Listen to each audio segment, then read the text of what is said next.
Game begin.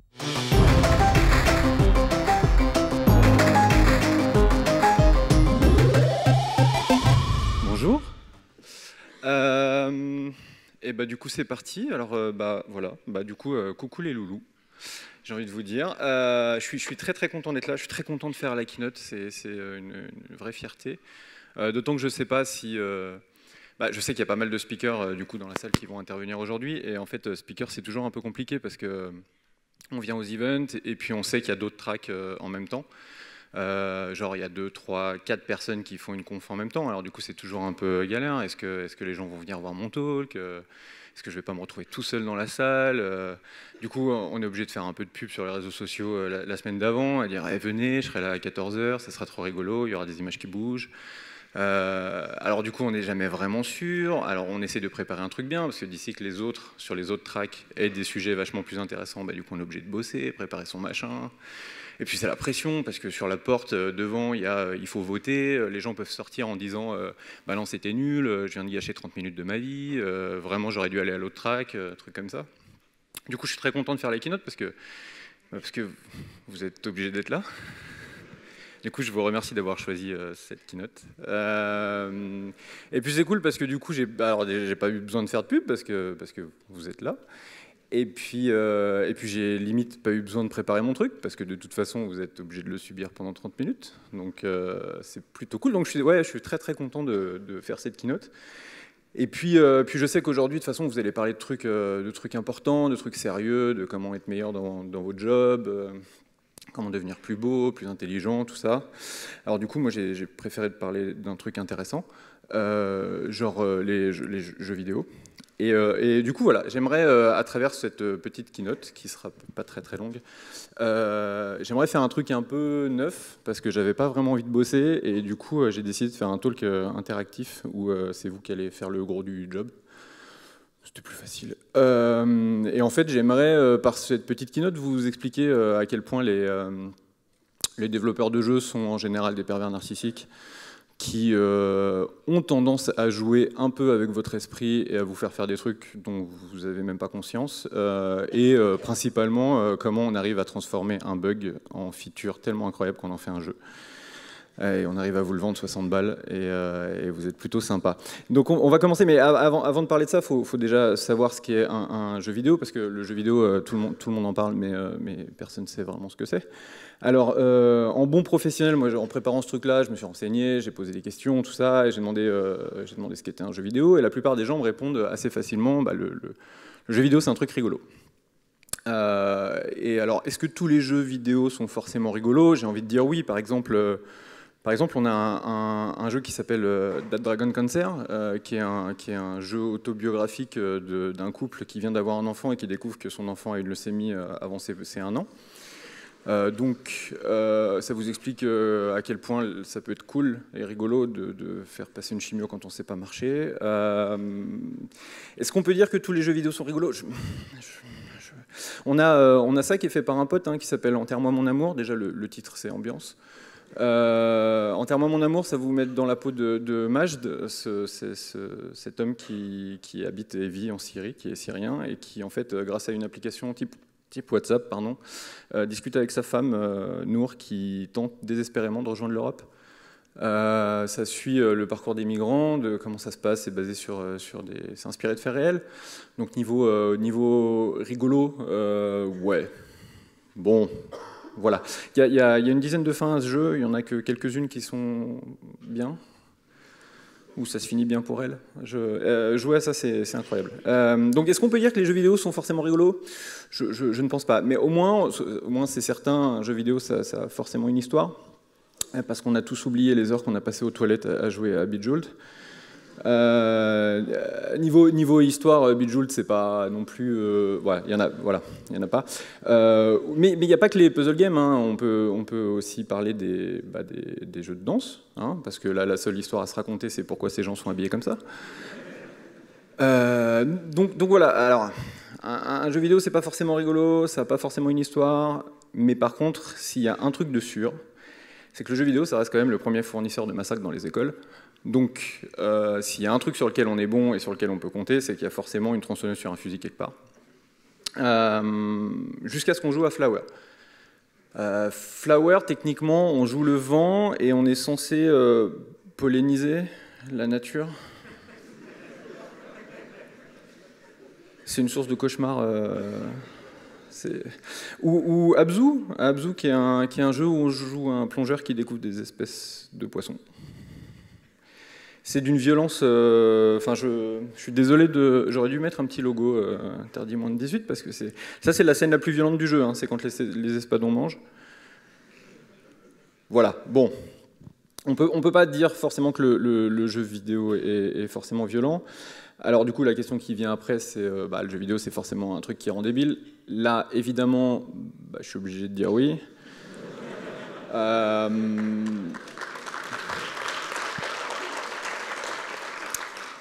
Merci pour votre bon goût. Mais pas tous les jeux rendent débiles. Hein. On est dans une conf un peu IT tech.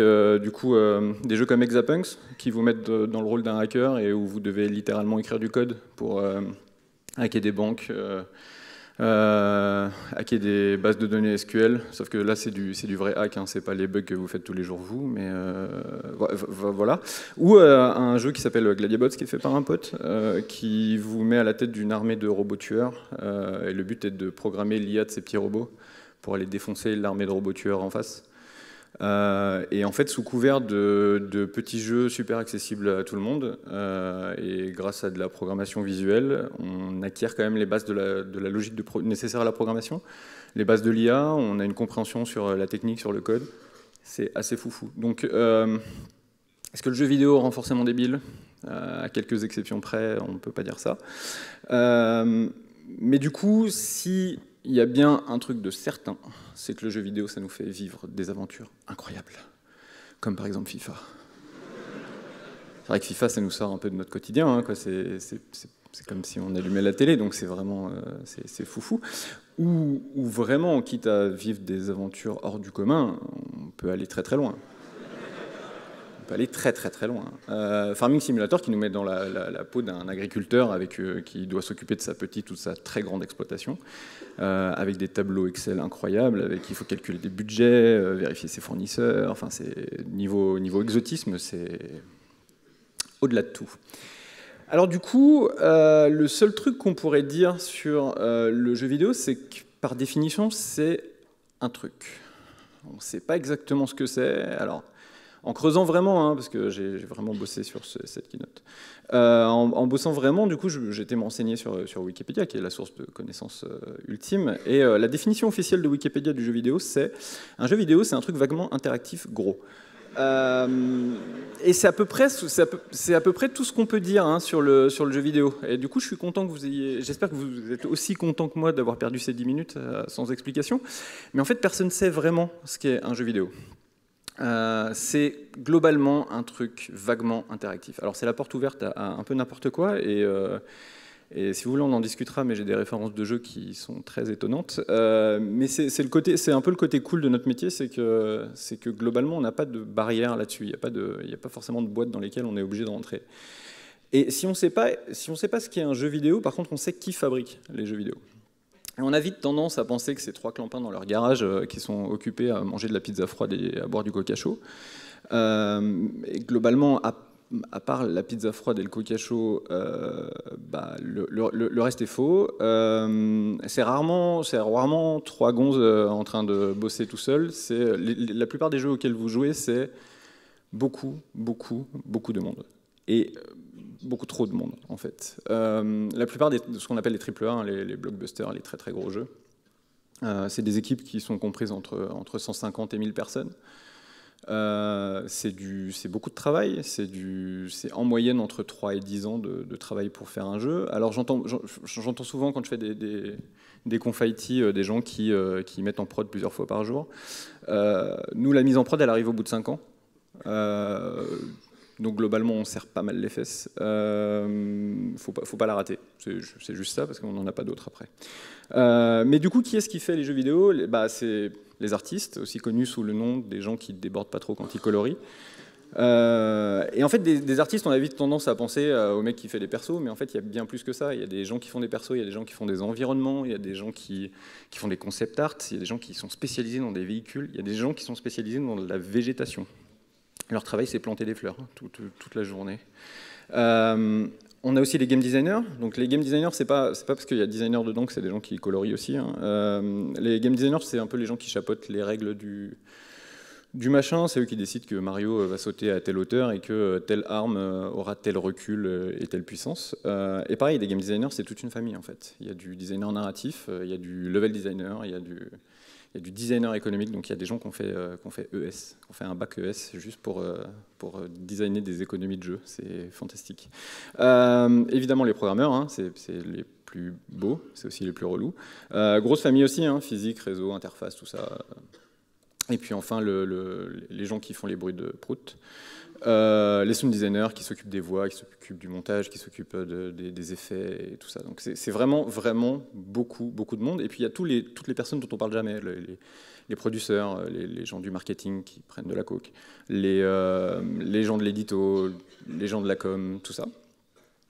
Et au final, on se retrouve avec une espèce d'amas de personnes qui essayent tant bien que mal de collaborer et d'essayer de sortir un produit qui est très souvent buggé, juste par nature en fait. C'est parce qu'on ne sait pas vraiment ce qu'est un jeu vidéo, du coup on s'autorise plein de choses et on finit avec des gens très heureux sur Twitter qui nous recommandent chaudement de changer de métier. Mais voilà, alors du coup, voilà, on sait à peu près qui fait les jeux, on ne sait pas trop ce qu'est un jeu, mais maintenant du coup on va pouvoir commencer à discuter, on va commencer à jouer ensemble, j'ai envie de vous dire. Du coup, comme je vous disais, ça va être une keynote interactive, donc j'ai besoin de vous. La plus grosse panique que j'ai, c'est qu'il n'y ait pas de réseau, et du coup, ça foire complètement la keynote. Alors, le bon côté, c'est qu'on gagnerait 10 minutes. Le mauvais côté, c'est que je vais me ridiculiser sur Internet. Bon, ce ne sera pas la première fois. Je vais vous demander d'aller ici, pour ceux qui veulent participer, en espérant qu'il y ait du réseau. Donc en fait, ce qui va se passer, c'est que j'ai compilé genre une soixantaine d'anecdotes de jeux vidéo que vous connaissez ou que vous ne connaissez pas. Je les ai combinées et j'en ai fait un espèce de sondage où au final, est-ce que ça marche chez vous? Ouais, ouais, cool. Et en fait, je vais regrouper les jeux 4 par 4. Et à chaque slide, vous allez devoir choisir quelle anecdote vous voulez, l'anecdote de quel jeu vous souhaitez avoir. C'est très simple, ça va aller très vite parce que la keynote est censée être assez courte, parce que sinon ça durerait 3 semaines, et j'ai un train à prendre après, donc si on pouvait faire ça vite, ça arrange tout le monde. Donc vous aurez un temps vraiment limité pour voter, 7 secondes, mais ça devrait aller. Je tenais à remercier ces deux personnes-là qui ont fait tout le travail pour moi. En fait, ces deux personnes sont très actives sur Twitter et en fait c'est des game designers les deux. Ils ont posé des questions qui ont levé énormément de réponses de la part de centaines de développeurs de jeux vidéo pour parler des petits détails cachés de leur jeu que personne n'avait jamais vu. Et du coup, ça m'a permis de compiler tout ça et d'en faire un talk. Il y a 3 types d'embrouilles qui vont être présentés. Les embrouilles mentales qui sont du pur génie de comment on a réussi à transformer un bug incroyable qu'on ne savait pas régler en feature complètement folle. Des bugs économiques, des embrouilles économiques pardon, qui sont généralement, on a ce bug, on n'a pas les moyens de le régler, et ben, du coup on va essayer de le transformer en un autre truc. Et des embrouilles créatives qui sont, je suis arrivé un matin bourré au boulot, j'ai appuyé sur 3 boutons, il s'est passé un truc qui n'était pas censé se prévoir, mais c'était tellement cool qu'on en a fait un jeu. On boit rarement au travail parce qu'on n'a pas d'argent, mais ouais, enfin, vous voyez l'idée, parce que ça vous arrive à vous, j'imagine. Donc voilà, on a ces 3 types d'embrouilles-là. Est-ce que tout le monde est prêt? Cool, parce que pas moi. Alors voilà, on va commencer tout de suite. Il va y avoir ces 4 choix. Il va y avoir Motocross Madness, qui est un jeu, comme son nom l'indique, de motocross en monde ouvert. C'était complètement cool. Time Crisis, qui est un jeu de pampan avec un pistolet manette. Street Fighter 2, je vais pas expliquer ce qu'est Street Fighter 2. Si vous ne savez pas ce qu'est Street Fighter 2, je pense que vous ne me méritez pas. Et Alone in the Dark, un jeu qui faisait très peur à l'époque, où on n'avait pas encore très peur. Je vais lancer les votes en espérant que ça fonctionne. Je croise les doigts. Est-ce que ça marche? Non. Ces serveurs qui ne tiennent pas la charge. Est-ce que c'est parti? Ouais. Vous cliquez sur celui que vous voulez. Et je vous invite fortement à cliquer sur Street Fighter. Eh ben ça tombe bien, hein? Voilà, ça c'est chouette. Merci. Merci de collaborer parce que sinon on est dans la merde. Alors, Street Fighter. Ok.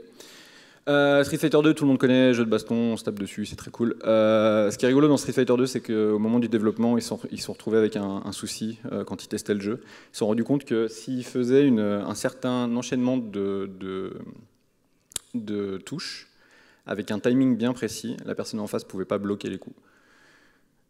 Et ils ont eu beaucoup de difficultés à le régler, à tel point qu'ils se sont dit on va le laisser dans le jeu. Et du coup, les gens qui connaîtront les combinaisons de touches à faire et le bon timing, bah, pendant ces séquences de touches-là, seront invincibles. Les mecs ont inventé le combo. À partir de là, à partir de ce bug-là, l'intégralité des jeux de baston qui sont sortis, quasiment l'intégralité des jeux de baston qui sont sortis après, ont intégré des combos. Je ne sais pas si vous vous rendez compte du truc. Le machin, c'est un bug à la base. Ils ont juste refait l'histoire du jeu vidéo. Mais voilà, apparemment, ça n'impressionne que moi. Ok, donc la suite. On va avoir Everybody's Golf, qui est un jeu de golf trop mignon. On va avoir Super Mario Bros 3D World, qui est, enfin, je ne vais pas vous expliquer Mario non plus, mais c'est mignon parce qu'il y a des chats. Et World in Conflict, qui est un jeu de stratégie qui se passe pendant la guerre froide. Et Homeworld, qui est un jeu de stratégie qui ne se passe pas pendant la guerre froide parce que ça se passe dans l'espace. Et c'est à vous.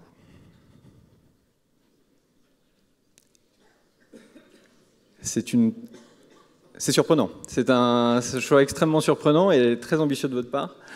Je vous remercie. Alors, Super Mario. Ce qui est rigolo avec Super Mario 3D World, c'est qu'il y a un mode où il y a plusieurs Mario qui sont affichés et contrôlables à l'écran. Et en fait, ça, c'est juste un mec qui est arrivé le matin au boulot et qui a drag and droppé Mario dans la scène, alors qu'en fait, il y en avait déjà un et il l'a pas vu. Et il a commencé à jouer. Et il s'est rendu compte qu'en fait, c'était super cool. Et du coup, il a appelé son chef. Et son chef a dit, attends, il y a peut-être moyen de faire un truc. Et ils ont créé tout un jeu autour de cette mécanique-là. Donc, il y a tout un game mode de Super Mario 3D World qui est basé là-dessus, alors que le mec s'est juste planté en drag and droppant un Mario en trop. Voilà. Je sais pas pourquoi vous vous faites chier avec des cahiers des charges et des trucs comme ça. La suite. Hop. Ok, donc la suite. Fallout 2, qui est un jeu de rôle post-apocalyptique qui commence de plus en plus à ressembler à un roman d'anticipation. Bionic Commando, qui est un jeu sur un commando bionique qui a un bras grappin. Mirror's Edge, qui est un jeu de parcours à la première personne qui, quand on n'est pas celui qui joue, a vite tendance à vous foutre la gerbe. Et BioShock, qui est un jeu de shoot à la première personne assez angoissant, qui se passe dans une cité sous-marine bloquée dans les années 60 et qui est vraiment très très cool. Et je vous invite à voter si je peux trouver le bon bouton. Voilà.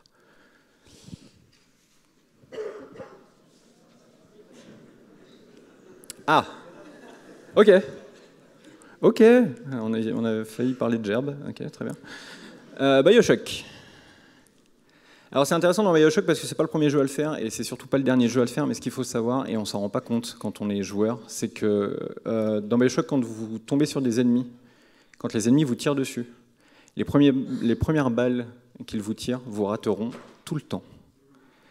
L'effet, en fait, le but c'est de donner aux joueurs un sentiment de puissance.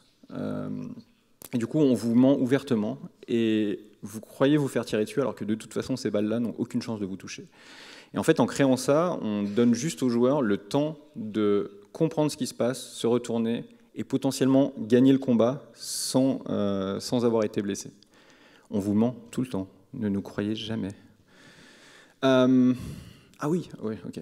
Alors après, on a ça. Et très franchement, dans les 4, et je dirais pas lequel, sauf que c'est le premier, la meilleure anecdote de tout cette keynote. Je veux pas vous influencer. mais ça m'arrangerait quand même pas mal. Le premier jeu, c'est Jak and Daxter, pardon. C'est un jeu d'aventure, plateforme, dans un monde pseudo-ouvert, qui est sorti sur PS2, je crois.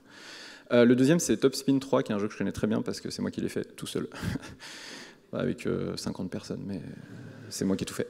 C'est une simulation de tennis. On a Viva Piñata, qui est un jeu tout mignon où on a un petit jardin et on doit cultiver son jardin pour attirer des piñatas sauvages et un peu les faire des câlins. C'est super cool, c'est mon jeu préféré. Et on a Baldur's Gate, qui est un jeu de rôle médiéval fantastique basé sur Donjons et Dragons. Et je vous laisse voter pour Jak and Daxter. Vous êtes des monstres. Ok. Alors, au 1% qui a gagné, merci. Hein, donc, c'est Jak and Daxter, merci. Non, en vrai, elle est super cool. Elle est super cool parce que là, vous allez vous rendre compte à quel point c'est du génie. Dans Jak and Daxter, en fait, il y a un truc, c'est que le personnage, parfois, trébuche et tombe. Et sans aucune raison. Il n'y a pas d'ennemi, il n'y a pas d'obstacle, il n'y a pas de problème. Le personnage trébuche, tombe, se relève. Et les joueurs se sont longtemps dit, ok, c'est un truc bizarre, il doit y avoir un niveau caché, il doit se passer un truc. Ils ont tenté de le reproduire et jamais ils ont réussi à le reproduire. C'est juste que parfois, dans le jeu, le perso trébuche et tombe. En fait, ce qui se passe, c'est que le monde est assez grand dans Jak and Daxter et parfois la console n'a pas le temps de charger tout le niveau. Et du coup, quand les développeurs ont vu ça, ils se sont dit comment on pourrait gagner 3 secondes pour charger la fin du niveau.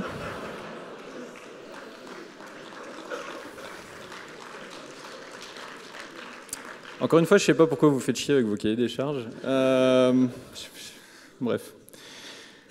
Passons à la suite. Je vous avais prévenu, j'ai pas mieux. Je vous le dis, il y aura pas mieux aujourd'hui. Voilà, désolé.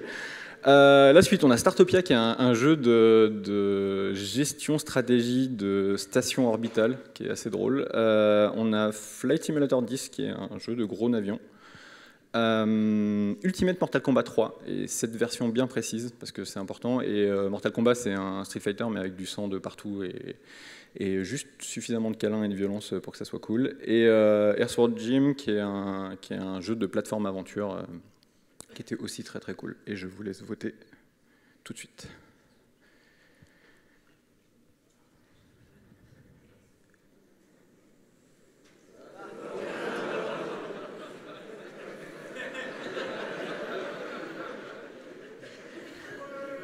Est-ce que vous voulez revoter? Ok, donc égalité Earthworm Jim et Ultimate Mortal Kombat 3, c'est ma keynote, c'est moi qui le décide. Voilà. Et ben ça sera Mortal Kombat. Ça sera Mortal Kombat, parce que elle est cool aussi. Dans Ultimate Mortal Kombat 3, il y a un personnage, qui est un nouveau personnage, qui s'appelle Ermac. Et il s'appelle Ermac, et en fait, il vient de Mortal Kombat 2. Quand les mecs ont fait Mortal Kombat 2, quand les gens ont joué à Mortal Kombat 2, quand ils allaient dans les options, il y a un moment, il y avait une ligne qui était affichée, et c'était marqué Ermac. Et personne ne savait ce que c'était. Et la presse s'est emballée là-dessus, la presse a commencé à faire des papiers comme quoi Ermac, ça serait un personnage caché de Mortal Kombat 2, ou un personnage qui n'a pas eu le temps d'être intégré dans Mortal Kombat 2. Et du coup, tout le monde s'est emballé en se disant où est ce personnage, à quoi il ressemble, tout ça. Ermac, ça veut dire Error Macro Diagnostic System. Les mecs ont juste laissé une option de debug dans le jeu, et la presse s'est emballée à inventer une histoire. Et elle a inventé une histoire tellement folle que quand ils ont sorti Ultimate Mortal Kombat 3, dedans il y a un personnage qui s'appelle Ermac, qui est un clone de Scorpion en rouge, qui fait rien d'autre, qui est juste le même perso en rouge, et les joueurs étaient contents. Voilà. Planification. Alors, on arrive sur quasiment la fin. Ok, donc on a Army of Two, qui est un jeu coop, un jeu de shoot coop très militaire, avec des gens pleins de testostérone. On a Guitar Hero, qui est un jeu de rythme sur guitare en plastique, auquel tout le monde a, j'espère, joué, qui est incroyable. On a Fight Night, qui est un jeu arcade simulation de boxe, avec des gens qui tirent la tronche apparemment. Et Columns, qui est un jeu de stratégie à la Tetris, un jeu de puzzle, pardon, à la Tetris. Et je vous laisse voter. Normalement, c'est Guitar Hero qui tombe, hein. Je vous le dis, à chaque fois, c'est... Voilà, merci. Donc, non, ok, Guitar Hero qui est incroyable. Je sais pas si ça va marcher, mais Guitar Hero.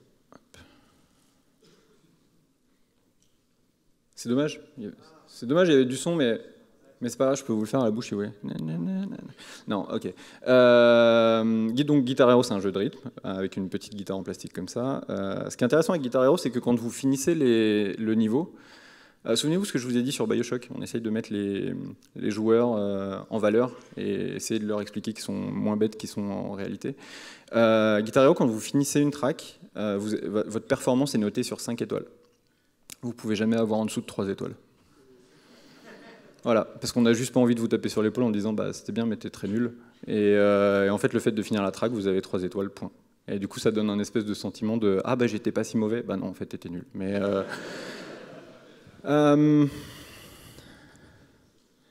ouais, ça aussi il y a du lourd.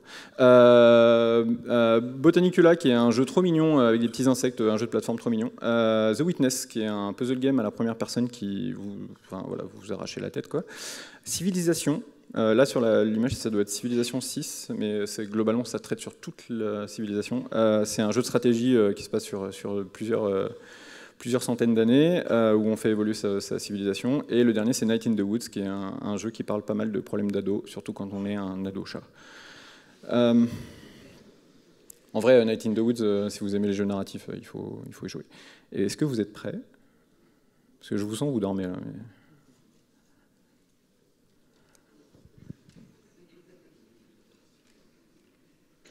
Ok, très cool, très cool. Civilisation. Alors dans Civilisation, chaque civilisation a un héros. Okay, on choisit un pays généralement et il y a un héros. Typiquement, le héros de l'Inde, c'est Gandhi. Et en fait, chaque héros dans le jeu a un niveau d'agressivité, par défaut. Par exemple, Gandhi, son niveau d'agressivité, bah, genre il a 0, il est ultra pacifique. C'est le seul perso qui a un niveau d'agressivité à 0. Et l'agressivité, c'est sur une échelle de 0 à 255 pour des raisons évidentes. Et à un moment, au milieu de la partie, tous les héros, parce que les gens commencent à se connaître, on s'aime bien, tout ça, tous les héros en fait perdent un point d'agressivité, parce que voilà. C'est comme ça qu'on se retrouve avec un overflow sur Gandhi, qui au milieu de partie devient ultra agressif, genre le plus agressif de tout le jeu, qui commence à développer la bombe nucléaire et qui vous la met sur la tronche. Et en fait, les mecs ont trouvé que le bug était tellement drôle qu'ils l'ont laissé dans Civilization 2. Et depuis, dans toutes les civilisations, ça se passe à peu près comme ça. On se retrouve toujours avec Gandhi qui essaye de vous défoncer à coups de bombe nucléaire.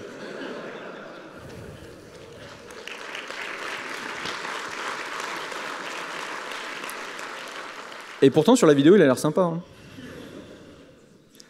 Hein. Ok, alors, on a... Il me semble que c'est l'avant-dernière slide, parce que je vous sens, vous avez faim. Cool Spot, qui est un jeu de plateforme que je suis probablement le seul à connaître, mais que j'ai trouvé ça complètement génial.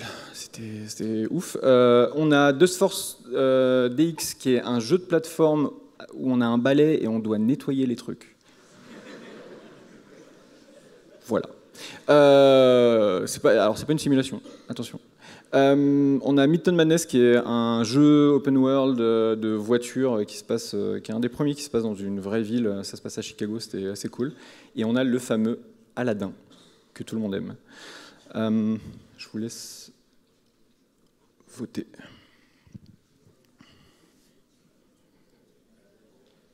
Ok, le ménage clairement c'est pas votre.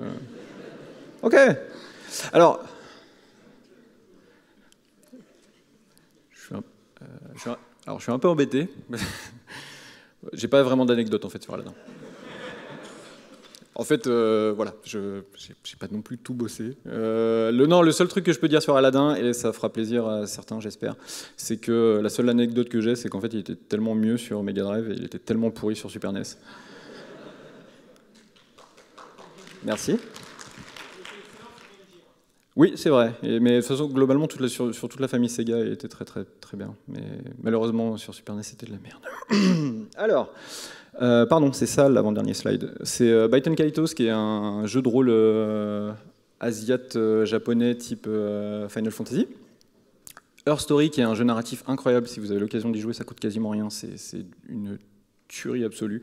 C'est un jeu d'enquête où en fait on a juste des extraits d'interviews de gens et on doit savoir si on doit comprendre l'histoire et savoir qui est coupable. Et il y a une sombre histoire de meurtre. On a Burnout Paradise qui est un jeu qui va beaucoup trop vite avec des crashs de voitures. Et on a Surgeon Simulator qui est un vrai simulateur de chirurgie où on opère des gens et puis on enlève des morceaux et puis on voit comment ça se passe globalement. Je vais lancer les votes. Top à la vachette. Ça me va, moi je suis chaud, hein. Il n'y a pas de... Ok, très bien. Là, vous l'avez voulu, eh ben, on va avoir du sanglant et vous l'aurez bien mérité. Surgeon Simulator. Alors Surgeon Simulator, comme vous le voyez, hein, c'est une simulation. En fait, c'est un espèce de coop où on peut vaguement bouger la main et puis on a vaguement accès aux doigts. Et à partir de là, il faut faire de la transplantation cardiaque. Donc le jeu déjà de base, hein, il est voilà. L'anecdote qui est intéressante, c'est que le menu principal, donc c'est le bureau du chirurgien entre guillemets, et sur son bureau il y a un téléphone. En fait, si vous êtes assez habile pour composer votre propre numéro de téléphone, ça vous appelle. En fait, si vous composez un numéro de téléphone sur le téléphone du jeu, il y a un serveur qui vous appelle derrière. Voilà. Et ça, il y a peu de gens qui l'ont découvert. Les devs eux-mêmes savent plus si le serveur fonctionne encore, mais au launch du jeu, le jeu vous appelait pour vous jouer des musiques d'ascenseur. Je vous laisse un petit peu parce que c'est quand même assez précis comme acte, hein, il y a quand même 5 ans d'études. Hop. Ok, dernier, et après j'arrête de vous embêter, promis. Alors celui-là je suis un peu embêté parce que c'est le meilleur pour la fin, quoi.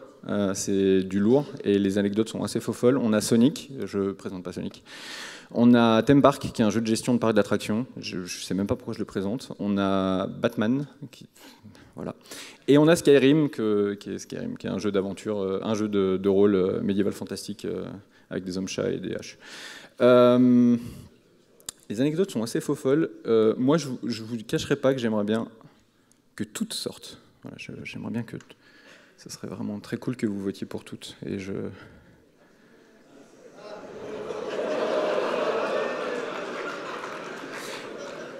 En fait, le talk, il est sur à quel point vous êtes manipulable. C'est dommage que vous n'ayez pas voté depuis 30 minutes, quoi. Toutes ces anecdotes sont vraies. Aucun de vos votes, par contre, ne l'était. Je suis désolé pour ça.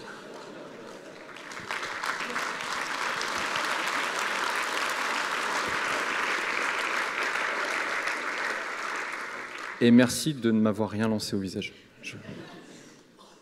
Bonne journée, profitez bien, amusez-vous bien, et puis on se reprend dans les couloirs.